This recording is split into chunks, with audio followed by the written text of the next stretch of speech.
जैसे ट्रिप्टोफैन है, टायरोसिन है, फेनिलएलानाइन है, उन्हीं के बारे में बात हो रही है।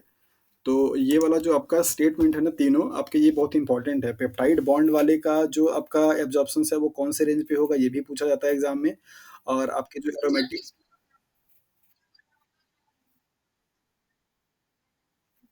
अरे भाई एक टायरोसिन है और एक ट्रिप्टोफैन है, एक TYR है, एक TRY है, ध्यान दीजिए। नहीं कन्फ्यूज़ मत होइए, ये है आपका टायरोसिन और ये है आपका ट्रिप्टोफैन, ठीक है? ये तीनों आपके अमीनो एसिड्स कैसे हैं? एरोमेटिक वाले होते हैं, तो ये इनके एरोमेटिक रिंग जो होती है वो लाइट को क्या करती है? एब्ज़ॉर्ब करती है। तो आपके इनके रेंज पूछे जाते हैं कि कौन-कौन से वेवलेंथ पे इनकी पीक्स आती है बढ़िया फाइन वाली। तो ये 250 से 270 के बीच में अगर आएगा तो फेनिलएलनाइन होगा और 275 से 285 के बीच में होगा तो फिर टायरोसिन होगा और 290 से 305 तक के बीच में होगा तो ट्रिप्टोफैन होगा। और आपको यहाँ पे दिया जा रहा है कि जो फार यूवी रीजन है मीन्स 190 से लेकर के 250 के रेंज का जो लाइट अगर होगा उस रेंज की लाइट से आप प्रोटीन्स के सेकेंडरी स्ट्रक्चर्स के बारे में इंफॉर्मेशन क्या करते हैं गैदर करते हैं, जबकि आपकी जो CD स्पेक्ट्रम है नियर यूवी रेज की मतलब नियर यूवी रेज का रेंज कितना है आपका 250 से लेकर के 320 के बीच में। इस रेंज की लाइट अगर आप यूज करते हैं तो आपको tertiary structure of the protein के बारे में इंफॉर्मेशन मिलती है। ये CSIR के एग्जाम में सवाल आ चुका है, ठीक है? Secondary and tertiary structures of protein के कन्फर्मेशंस को पता करने। अच्छा क्या कर रहा है मैसेज? ज्वाइन नहीं हो पा रहे हैं? Akanksha Khare I am unable to let me in sir. Okay, कुछ नहीं कर पाया, एक मिनट। ओके, तो आपके ये वाले स्पेसिफाई क्वेश्चंस पूछे जाते हैं secondary structures and tertiary structures को लेकर के। ये सेकेंडरी स्ट्रक्चर्स अगर आप प्रोटीन का जानना चाहते हैं अभी ध्यान दीजिएगा यहाँ पे। सेकेंडरी स्ट्रक्चर्स के एग्जांपल क्या होते हैं आपके alpha and beta pleated seat. तो अगर आपसे अल्फा और बीटा प्लेटेड सीट को लेकर के एग्जाम में सवाल पूछा जाएगा कि अल्फा और बीटा प्लेटेड सीट का कन्फर्मेशन अगर आप जानना चाहते हैं प्रोटीन के सेकेंडरी स्ट्रक्चर का तो कौन सा रेंज ऑफ लाइट यूज करेंगे, तो उसके लिए आपको यही बताना होगा फार यूवी रेज की लाइट को हम क्या करेंगे यूज करेंगे। आपसे यूवी रेज के रेंज को पूछ सकता है मतलब उनके वेवलेंथ का तो 190 से 250, या उनका नाम पूछ सकता है तो फार यूवी। किसके लिए यूज करेंगे? Secondary structure of the protein के लिए। तो सेकेंडरी स्ट्रक्चर नाम भी दे सकता है या आपका अल्फा बीटा आपके जो कन्फर्मेशन होते हैं उनके बारे में भी दे सकता है। टर्सरी स्ट्रक्चर्स का अगर आपको इन्फॉर्मेशन चाहिए होगा तो उस टाइम पे आप CD स्पेक्ट्रम का नियर यूवी रेज क्या करेंगे यूज करेंगे। और नियर यूवी रेंज का जो लाइट है वो बेसिकली 250 से लेकर के 320 के बीच में पाया जाता है। तो ये इन्फॉर्मेशन बहुत इंपॉर्टेंट है। तो CD स्पेक्ट्रोस्कोपी से आप secondary and tertiary structure of the protein के बारे में इंफॉर्मेशन निकालते हैं। ये टेबल आपको दे रहा है। हाँ बताइए।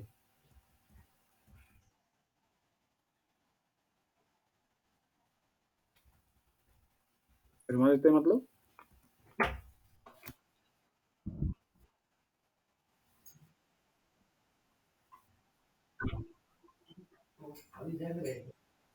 मतलब कि जो प्रोटीन्स होंगे वो क्या देंगे, अलग अलग फ्रेगनेंस देंगे, ये बताना चाह रही हैं?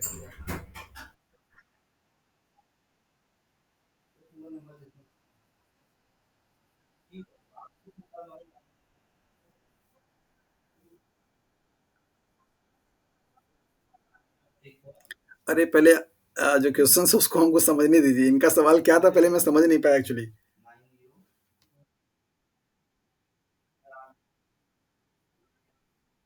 अरे नहीं नहीं, एरोमेटिक जो आप जैसे जो अमीनो एसिड्स होते हैं ना उनको फंक्शनल ग्रुप के बेसिस पे डिवाइड किया गया है, राइट?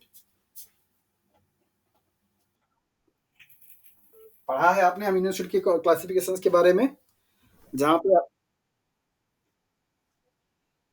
हाँ जी, बिल्कुल, इनके पास बेंजीन रिंग होती है और ये आपके 3 ऐसे अमीनो एसिड्स हैं जो कि एरोमेटिक अमीनो एसिड की कैटेगरी में आते हैं और इन तीनों का ही एनालिसिस प्रोटीन में ज़्यादा इम्पोर्टेंट रखता है। तो इनसे सवाल आपके बनते हैं कि कौन से रेंज पे ये लाइट एब्ज़ॉर्ब करती है और किस रेंज पे सबसे अच्छा फाइन पीक आता है। कभी-कभी तो आपको ऐसे ये वाला ग्राफ बना कर के देता है, एक एग्ज़ाम्पल के तौर पे आपको दिखाते हैं। जैसे इस तरीके से क्या करेगा आपको ऐसे ग्राफ दे देगा और यहाँ पे ऐसे पीक दे देता है। लाइक दैट इस तरीके से और पूछेगा और यहाँ पे आपको रेंज दे देता है किसका वेवलेंथ का, लेमडा की वैल्यू आपको दे देता है। ऐसे एबीसी कर देगा और पूछेगा आपसे कि इसमें ट्रिप्टोफैन कौन है, फेनिलएलनिन कौन है और टायरोसिन कौन है। ये भी आपसे सवाल पूछे जाते हैं, तो आप उसके लिए आपको क्या याद होना चाहिए? ये रेंज याद होना चाहिए।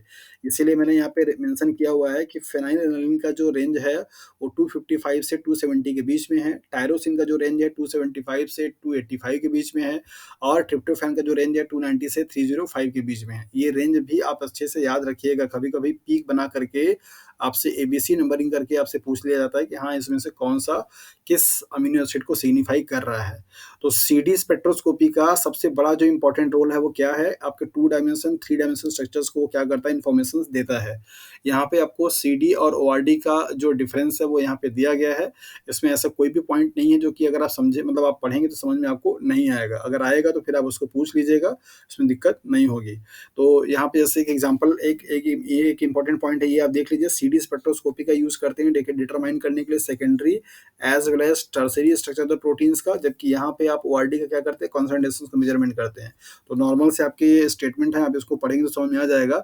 नेक्स्ट हम लोग आते हैं एप्लीकेशंस ऑफ सीडी के बारे में। तो सीडी का कहाँ-कहाँ पे आप यूज़ कर सकते हैं? तो जैसा कि आपने पहले ही देखा, तो डिटरमाइन करते हैं tertiary structure of the proteins और इसके बाद आप उसके relative weight of the secondary structure of the proteins, secondary structures में पार्टिसिपेट करने वाले जो मॉलिक्यूल्स हैं उनके वेट के बारे में भी इन्फॉर्मेशन आप सीडी स्पेक्ट्रोस्कोपी से लगाते हैं।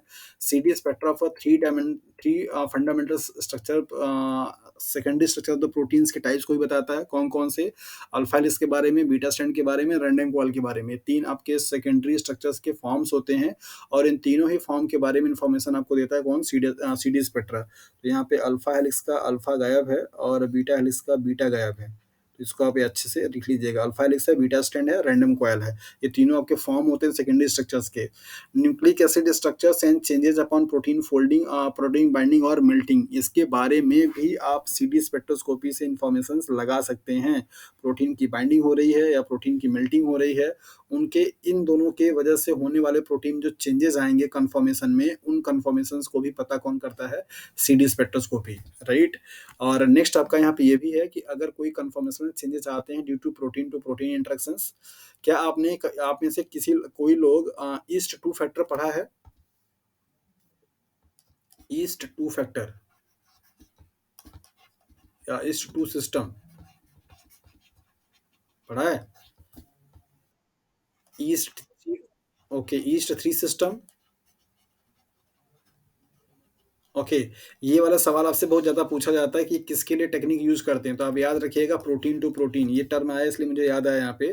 प्रोटीन टू प्रोटीन इंटरेक्शंस को चेकआउट करने के लिए जिस सिस्टम को यूज़ करते हैं उसका नाम है ईस्ट 2 सिस्टम। ये आपको पढ़ना है, जब पढ़ाएंगे प्रोटीन वाला तो उसमें बताएंगे आपको। तो प्रोटीन से प्रोटीन इंटरेक्शंस की वजह से अगर किसी प्रोटीन में कन्फर्मेशन चेंजेस आएगा तो भी आप सीडी स्पेक्ट्रोस्कोपी से पता कर सकते हैं, या प्रोटीन का डीएनए से जो इंटरेक्शंस हो रहा है उसके बाद भी उसमें जो चेंजेस आएगा तो उसको आप पता कर सकते हैं सीडी स्पेक्ट्रोस्कोपी से। आप इस बात को ध्यान में रख लीजिए कि प्रोटीन के कन्फर्मेशन में चेंजेस किसी भी तरीके से आए, उस कन्फर्मेशन के चेंजेस को आप एनालिसिस कर सकते हैं सीडी स्पेक्ट्रोस्कोपी से। इस बात को आप ध्यान रखिएगा। नेक्स्ट, और आपको यहाँ पे इंपॉर्टेंट पॉइंट बताया जा रहा है कि अगर कोई वाइल्ड टाइप की प्रोटीन है, राइट,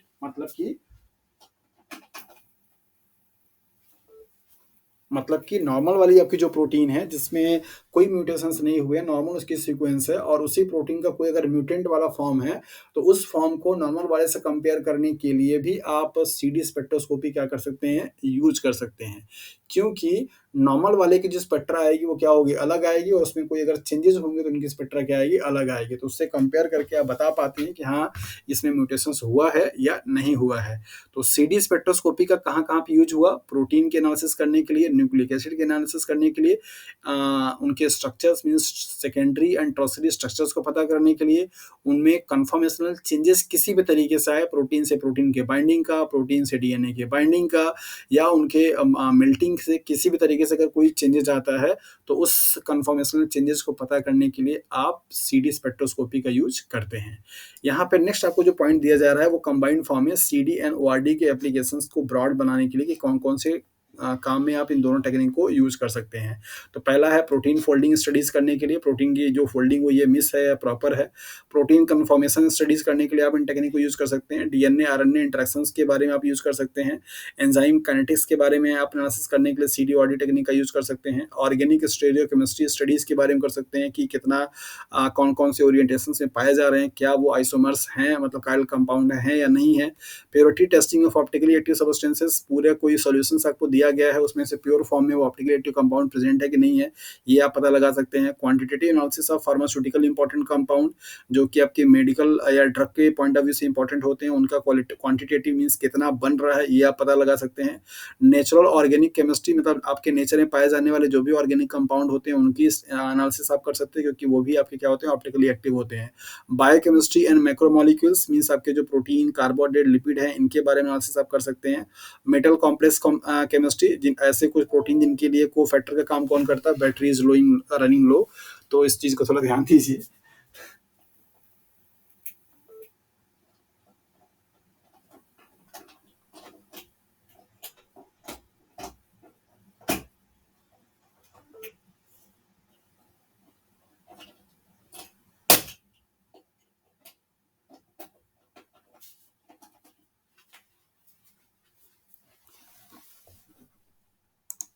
हेलो।